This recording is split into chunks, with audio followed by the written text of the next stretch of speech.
Pan card ఉన్న వ్యక్తులు Aadhaar link చేసిన పని చేయవచ్చు. ప్రభుత్వ అధికారిక ఉత్తర్వులండి. ఈ యొక్క టాపిక్ గురించి పూర్తిగా తెలుసుకుందాం. అందుకంటే ముందుగా మన ఛానల్ కొత్తగా వచ్చినట్లయితే సబ్స్క్రైబ్ బటన్ బెల్ ఐకాన్ అలా పెట్టుకొని ఖచ్చితంగా ఈ వీడియో క్లిక్ చేసినప్పుడైతే మరింతమందికి అయితే వీడియో షేర్ అవుతుంది. మన ఛానల్కి అయితే మీకు సపోర్ట్ అనేది ఈ విధంగా కోరుకున్నానండి. ఇక్కడ చూసినట్లయితే పాన్ కార్డు ఉన్న వ్యక్తులు ఆధార్ లింక్ చేసినా పని చేయవచ్చు. ప్రభుత్వ అధికారిక ఉత్తర్వులు ఇక్కడ చూసినట్లయితే మనందరం ఈరోజు ప్రభుత్వం సూచించిన కొన్ని పత్రాలు మీకు చాలా ముఖ్యమైనవండి. ఇందులో Aadhaar card, ration card, voter ID మొదలైనవి ఉన్నాయి.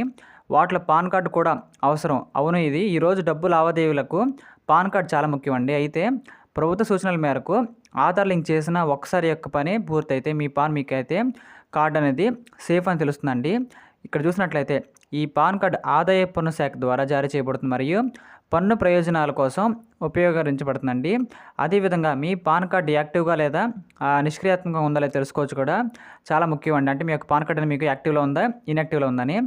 బ్యాంక్ ఖాతా తెరవడం, ఆదాయ పన్ను దాఖలా చేయడం మరియు క్రెడిట్ కార్డు లేదా డెబిట్ కార్డు పొందడం వంటి వివిధ ఆర్థిక ప్రయోజనాల కోసం ఇక్కడ ఈరోజు పాన్ కార్డు చాలా ముఖ్యమైనదండి. కాబట్టి మీరు మీ పాన్ కార్డుని యాక్టివ్ ఉంచుకోవాలనుకుంటే దాన్ని తనిఖీ చేయడం ద్వారా చాలా ముఖ్యం అని చెప్పుకోవచ్చండి.